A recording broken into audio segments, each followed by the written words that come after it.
No, she was terrible. Yeah. I mean, come on. Yeah. So how has your approach differed, would you say?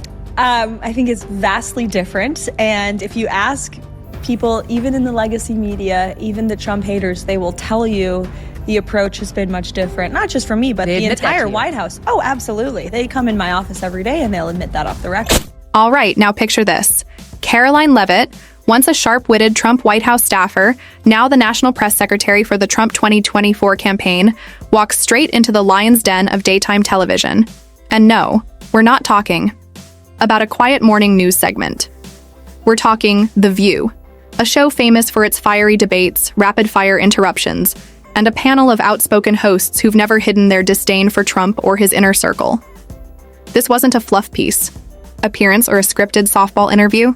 Karoline came in knowing exactly what she was walking into, fully aware that this would be less of a conversation and more like stepping into a verbal boxing ring. But here's where it gets wild. The match didn't even begin. Within seconds of her attempting to make her opening point, Whoopi Goldberg herself shut it down. Not metaphorically, literally. She cut her off mid-sentence and had her booted off the air.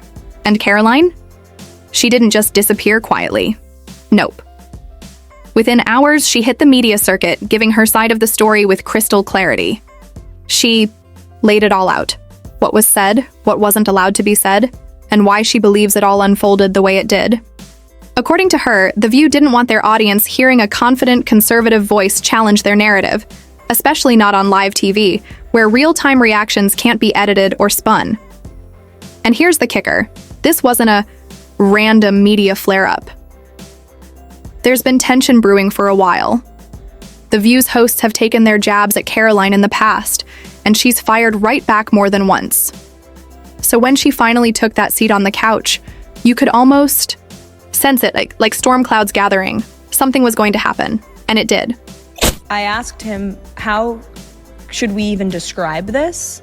And we're talking to our team after, I was drafting up a tweet, and I was like, there are no words to put out a statement to describe this horrific scene. All right, let's peel back the curtain on what really led to that viral moment. Because trust me, it wasn't some spontaneous TV drama. This showdown had a backstory, one layered with months of subtle digs, rising tension, and a brewing clash that was practically destined to explode. First, a bit of context. Karoline Leavitt isn't just some political newcomer stumbling into the spotlight. She's one of the youngest women ever to serve as a press secretary in the Trump White House. Sharp, media-savvy, and unafraid to speak her mind. Since her time in D.C., she's become increasingly vocal about what she views as mainstream media bias, with The View often at the top of her list. So yeah, it was only a matter of time before things got personal. And if you've been paying attention to The View over the past year, Karoline's name hasn't exactly been handled with care. Joy Behar has thrown out her signature jabs, laced with that biting sarcasm she uses when she wants to discredit someone without diving too deep. And Whoopi? Let's just say if eye rolls were currency, she'd be rich off this feud alone. The panel routinely dismissed Karoline's views, mocked her affiliations, and questioned her credibility, all without her being in the room to defend herself. But Karoline? She wasn't just taking it on the chin. She fought back, and not quietly. Through interviews, social media, and public appearances, she called out The View for being what she described as a Democrat echo chamber, criticizing their unwillingness to host real ideological pushback. She made it clear that she had no intention of retreating just because a few TV hosts were uncomfortable with her politics. And that defiance, that refusal to play nice or stay silent, made her more than just a political figure.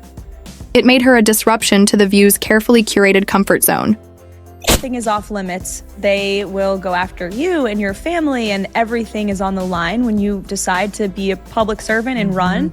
But I don't have no regret. Fast forward to Karoline Leavitt's most recent appearance on The View, and the air was electric before a single sentence was even finished. You could feel it, that subtle yet unmistakable tension humming just beneath the surface. The body language, the tight smiles, the eyes that didn't quite meet. Everyone on that stage knew this wasn't going to be a breezy segment. Karoline began to speak, just a few seconds into making her point about media bias. when Whoopi Goldberg stepped in and slammed the brakes. No dialogue, no discussion. Just an abrupt interruption and a quick toss to commercial, as if the conversation had become too dangerous to continue live. It was a blink and you'll miss it moment, but not for the millions who were already watching closely. But let's be clear, this wasn't a sudden outburst. It had been building. Even before Karoline got a word in, Whoopi had already launched a series of thinly veiled jabs, comments that didn't outright insult, but very clearly undermined Karoline's credibility. The kind of rhetorical dance that says, "I'm being polite, but I don't take you seriously." She suggested, without saying it outright, that Karoline was just another young, polished spokesperson reciting Trump-approved lines. There were digs about her age and hints that her role was more about appearance than substance. It was classic Hollywood-style elitism. Dress the insult in a smile and deliver it like a joke. The kind of thing that plays well to an in-studio audience used to cheering on quick wit even when it cuts. And maybe Whoopi thought she was winning the room. Maybe she assumed Karoline would crumble a little, get flustered, play defense, maybe throw a barb back. But that's not how it went. Instead, Karoline stayed calm. No sarcasm, no raised voice. Just a steady, unblinking delivery that stopped the room cold. When you silence someone because you don't like what they're saying, that says more about your fear than it does about my words. You could hear the silence. It was that kind of moment. Even the usual backup chorus, Joy Behar, Sunny Hostin, seemed to freeze, hands paused mid-gesture, unsure whether to jump in or let it ride. That line hit harder than any shouting match ever could. Clips of the moment spread like wildfire across social media. Not because Karoline had yelled or made a spectacle, but because she didn't. She remained poised, and in that contrast between her cool control and Whoopi's agitation, the audience saw something real. People took notice. She didn't play the game. She rewrote it in real time and let the silence speak volumes. I would like this young lady this is her first job, I would like her to do a little homework.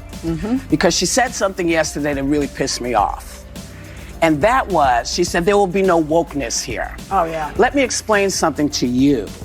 Because without that wokeness, you might not have that job. Wokeness was put in place for a reason. Because black people couldn't get into colleges.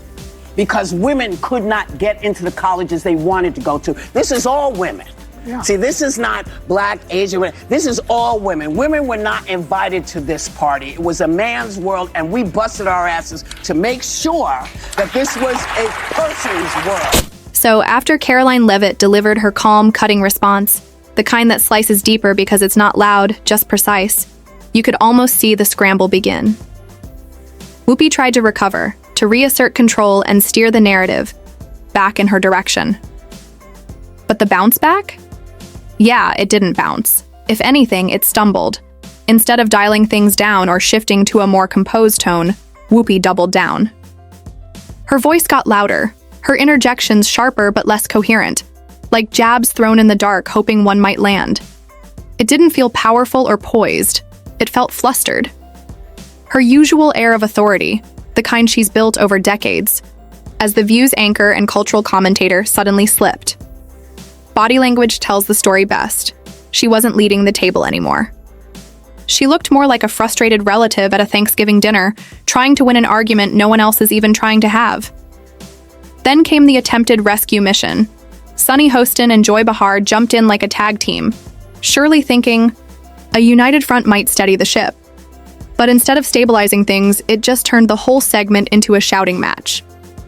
One interruption after another, voices overlapping, energy scattered, and the more they talked over Karoline, the more obvious it became. This wasn't a debate. It was a takedown attempt. But here's the twist. Karoline didn't take the bait. She leaned back slightly in her chair, offered the faintest smirk, and kept her tone as even as ever. No raised voice, no eye rolls, no flustered comebacks. Just calm, deliberate presence. And in a panel that was unraveling, that became the most powerful message in the room. At that point, it stopped being about who had the stronger argument. It became about who had control, who carried the moment. And for once, it wasn't Whoopi. She had the spotlight, but she lost the room. Her effort to reassert dominance came off as defensive, out of sync, and oddly tone-deaf, especially in contrast to Karoline's cool, collected delivery. Karoline flipped the dynamic without raising her voice or playing the victim. She didn't need to hijack the conversation. She just owned it. And viewers noticed. It wasn't just conservatives or Trump supporters praising the moment. It was people who appreciated clarity, composure, and the ability to stay grounded when everything around you is going sideways. The internet lit up within hours. Memes crowned Karoline the unofficial winner of the segment. Comment sections were filled with praise, calling her performance a masterclass in restraint, an example of how to dismantle chaos with calm, and exactly what political television needs more of. Even those who disagreed with her politically couldn't ignore the presence she brought to the table, and what started as just another appearance quickly began to feel like a moment, one that cracked the View's usual formula. Because if guests like Karoline keep walking in with facts, presence, and zero fear of being shouted down, it raises a much bigger question. Is The View still the untouchable fortress of commentary it once was? Or has it finally met a match it can't mute? So what do you think? Did Karoline serve the clapback Whoopi had coming? Or was this just another chapter in the never-ending saga of political theater?